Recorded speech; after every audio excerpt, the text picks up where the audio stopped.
Hey guys, I'm back for a review. We've got the classic 1959 film, The Hound of the Baskervilles.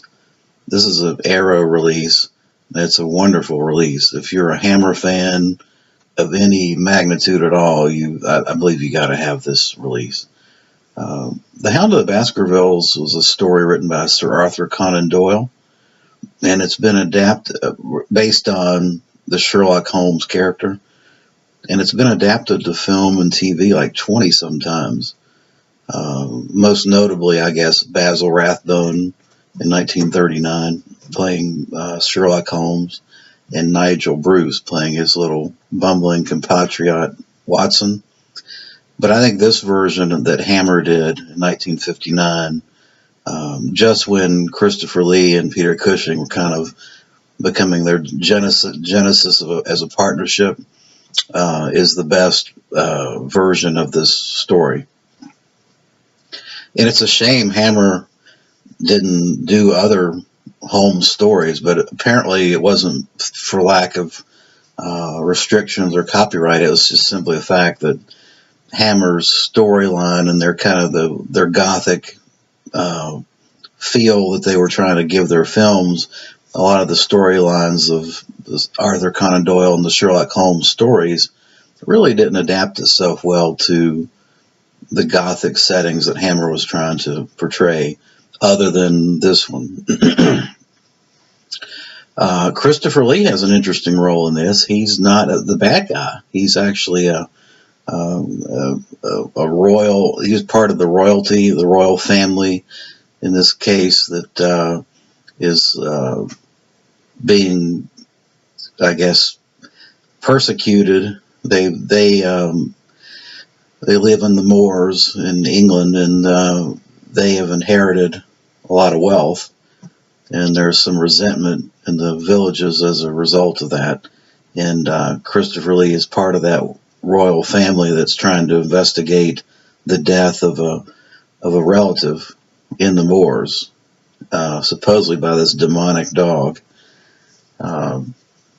And so Peter Cushing gets involved because he is Sherlock Holmes trying to figure out, along with Christopher Lee, who committed the murder and why it occurred. Andre Morell, I think, plays the best Watson. He plays it straight up, and he plays it without a lot of silliness that Nigel Bruce brought to the.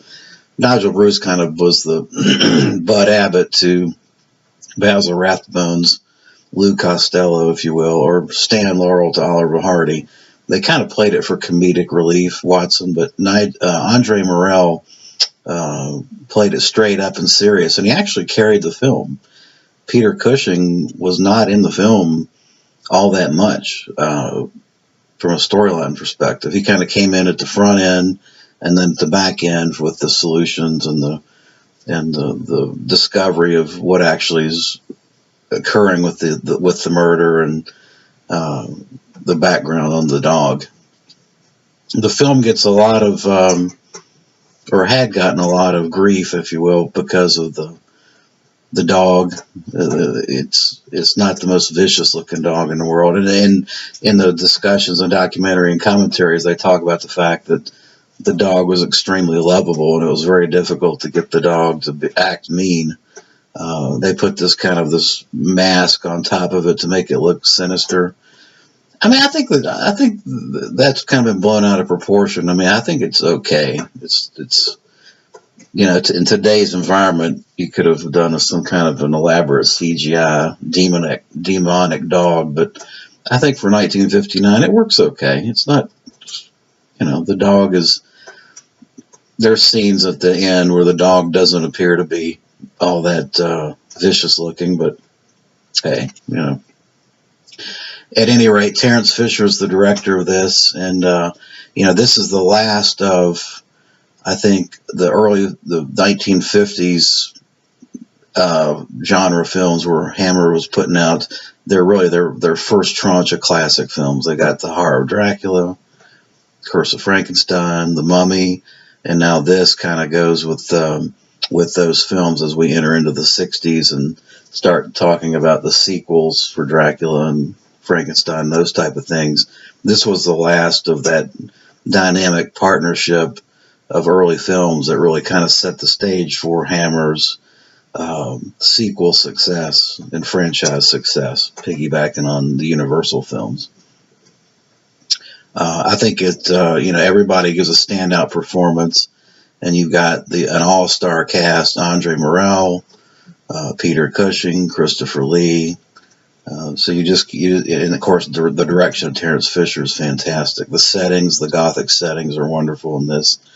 I can't say enough about it. As far as the film itself, it's clearly an 8 out of 10, a classic Hammer film. As far as this release, it's chock full. This Arrow release has an audio commentary with Jonathan Rigby and Marcus Hearn, who are the Hammer experts. You've got a kind of a 40-minute look at Andre Morel's career. You've got a 45 some odd minute look at the whole history of Sherlock Holmes in literature and movies. You've got Christopher Lee interviewed talking about his portrayal in this film. It's a chock full release. It's just incredible. And then you got, if that's not enough, you got this outstanding booklet, which Arrow tends to always do. There's a great picture of Chris Lee. Great booklet. Here's the disc. And I'd flipped the internal artwork. This is that's great artwork too, but I like this better. Yeah, so that's the Arrow release for the Hound of the Baskervilles. And I would highly recommend, I double dipped, as I've said many times before. I bought this release from MGM many years ago, at least 10, 15 years ago. It's not bad, but man, this is the release. This is the definitive release of the Hound of the Baskervilles. So definitely recommend that. For any of you Hammer fans out there, that's a must-have. All right, appreciate it, and thanks for watching.